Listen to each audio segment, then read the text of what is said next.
Me parece de verdad que un gran tino por parte de la Fiscalía el que se haya convocado esta reunión, porque va muy acorde con las nuevas metodologías que se utilizan para los grandes cambios institucionales. Hay una metodología, no sé si han escuchado, que se llama de sistemas locales, ¿sí? La ha desarrollado sobre todo en proyectos de cooperación internacional para el desarrollo, como tienen que ser grandes transformaciones en los estados, en los municipios, grandes transformaciones institucionales. Lo que se han dado cuenta en las últimas décadas es que el cambio no se puede hacer nada más modificando el interior de la institución, sino que se tiene que entender que la institución trabaja en un contexto en donde hay muchos actores y en donde se quiere modificar la realidad institucional, también se tiene que tocar de alguna forma y se tiene que considerar a los actores que rodean, que están en el contexto del funcionamiento de la institución. Esto no me lo estoy inventando, lo pueden buscar. Generalmente está desarrollado como más en inglés, se llama Local Systems o sistemas locales, y es un paso bien interesante para hacer los cambios sostenibles en el tiempo. Porque cuántas veces no hemos visto que se hace un cambio, mueven una persona a otro lugar o crean una nueva oficina o se crea aparentemente un nuevo modelo de trabajo, dura 2 o 3 semanas y entonces se regresa a trabajar de la misma forma después de 2 o 3 semanas y después de 2 o 3 meses.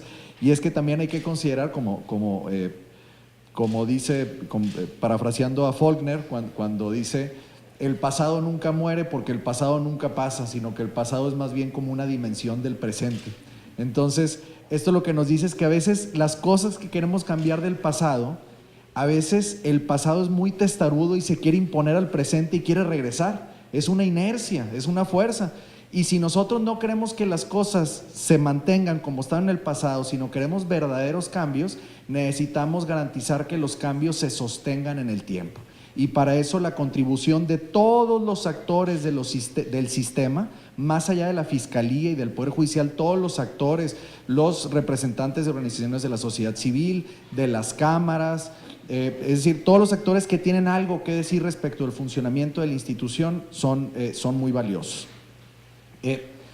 Vamos a ver, entrando en materia ya en concreto, voy a explicar en qué consiste el modelo de 3 pisos y por qué implica realmente un parteaguas en la forma como trabajan las fiscalías y cómo se organizan las fiscalías.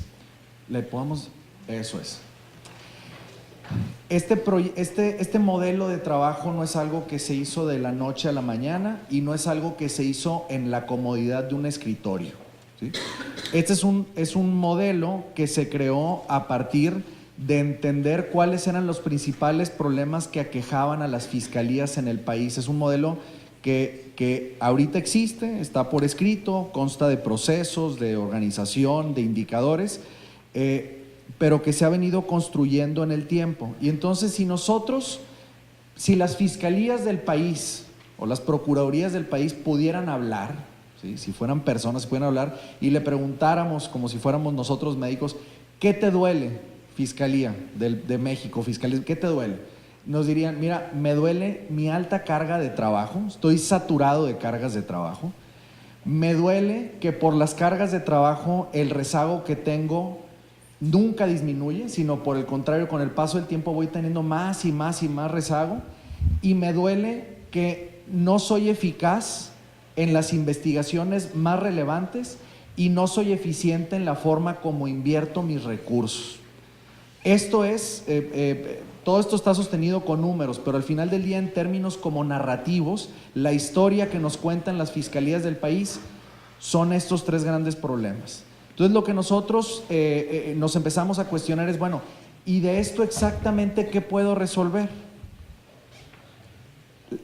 Las altas cargas de trabajo no se pueden resolver. Es más, no quisiera como empezar con una mala noticia, pero el propio sistema de justicia penal acusatorio amplía los canales para presentar denuncias, ¿sí? Antes, en el sistema anterior, ahorita voy a detenerme un poco más como para hacer una comparación de qué cambió entre un sistema y otro sistema, porque es importante para entender el modelo. En el sistema anterior, las denuncias solamente la podía tomar el agente del Ministerio Público. Con el cambio en el sistema de justicia penal, ahora cualquier policía puede recibir una denuncia. Entonces, ¿Qué es lo que pasa? Lo que estamos viendo en todos los estados del país es que, lejos de disminuir las cargas de trabajo, aumentan drásticamente las cargas de trabajo en la policía. Claro, porque si antes tenías una ventanilla de entrada a través de la gente del Ministerio Público y ahora cada policía puede ser una ventanilla de entrada para las víctimas de los delitos, pues en realidad lo que va a pasar es que aumentan las cargas de trabajo. Entonces, altas cargas de trabajo, ¿es algo que puedo resolver? No.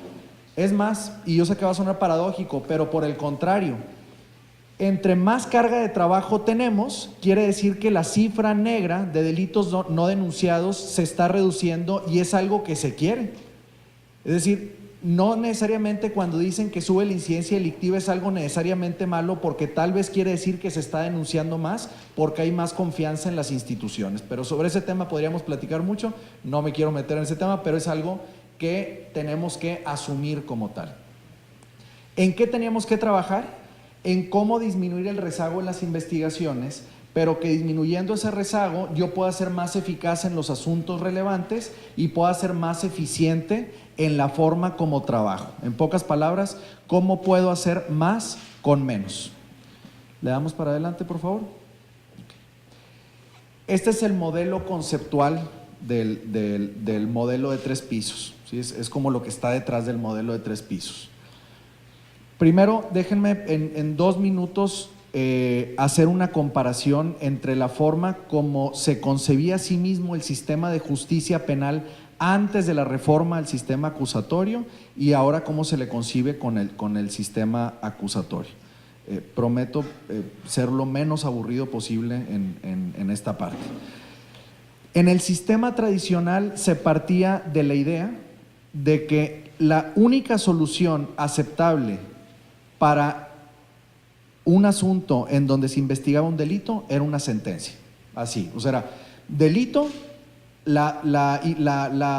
digamos, la inferencia que se hacía es solamente habrá éxito cuando hay una sentencia condenatoria, ¿sí? Era muy lineal. El nuevo sistema de justicia penal, que de nuevo ya no estoy tan seguro, pero al menos el sistema penal acusatorio con el Código Nacional de Procedimientos Penales, abre un abanico de posibilidades y dice, oye, frente a un delito, ¿sí? Frente a un caso, no nada más pienses en la sentencia como la única opción. Tú puedes tener la sentencia y además la puedes obtener a través de 2 formas distintas. La sentencia a través de un juicio o la sentencia a través de un procedimiento abreviado. Pero también puedes resolver el caso no con una sentencia, sino con otra forma de solución que se llama la suspensión condicional del proceso. Pero si no quieres la suspensión condicional del proceso, lo puedes resolver de otra forma, a través de los acuerdos reparatorios, que son los convenios entre víctima e imputado. Entonces, ¿qué es lo que pasa? El sistema acusatorio nos abre un abanico de posibilidades de cómo resuelvo los casos que me llegan a la fiscalía. ¿Cómo es que yo puedo optar por cuál solución es la óptima para cada caso? Yo necesito un modelo que me sirva como interfase, o sea, que me permita traducir los casos que yo resuelvo en soluciones ideales para cada una de estas cosas, ¿sí? Para cada uno de estos casos.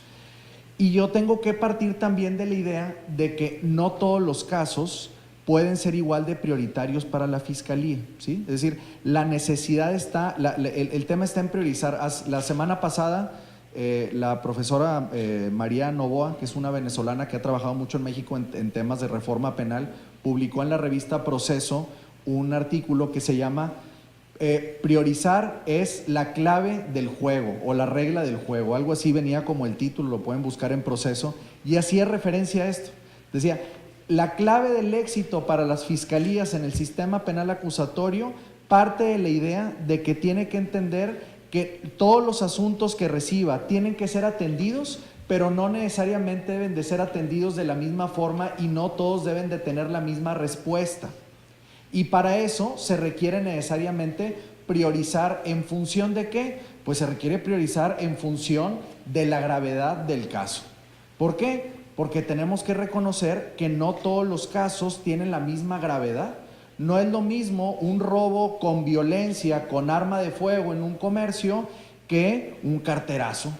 Para la víctima es el 100% del delito, o sea, para la víctima es lo más importante, pero desde el punto de vista institucional, en donde tus recursos siempre son limitados, ¿sí?, en donde la demanda del servicio es mayor que el recurso que se tiene asignado, entonces tienes que priorizar para poder atenderlos todos, nada más que atenderlos de una forma diferenciada. Entonces, así como los tipos de casos se pueden distribuir entre casos más graves o menos graves, ojo, y esto es muy importante, no estoy diciendo delitos más graves o menos graves, todos los delitos son graves porque por eso son delitos, pero las características de los casos pueden hacer que algunos casos sean más graves y por lo tanto deben de ser mucho más prioritarios, y otros casos sean menos graves y por lo tanto descienden en la escala de gravedad. De la misma forma, estas soluciones que platiqué hace un momento, la sentencia en juicio oral, la sentencia en el procedimiento abreviado, la suspensión condicional del proceso, el acuerdo reparatorio, son soluciones que también se pueden graduar dependiendo de la complejidad de la solución. Es decir, ¿cuál es la solución más compleja? Obtener una sentencia en juicio oral. ¿Cuál es mi solución menos compleja? Archivar un caso, ¿sí? Y entre más compleja sea la solución, entonces mayores son los recursos que les tengo que dedicar para completar esa solución. O sea, si nos ponemos a pensar en términos generales, que un caso que se está investigando llega hasta juicio oral, pues, no sé, se puede tardar un año y medio, ¿sí?, dependiendo de la complejidad de la investigación. Que un caso de solución a través de suspensión condicional del proceso, no sé, se puede dar en 5 o 10 días. ¿Sí? Entonces, vamos a comparar lo que implica en términos de inversión de recursos. No pensemos nada más en dinero, pensemos en el tiempo como un recurso.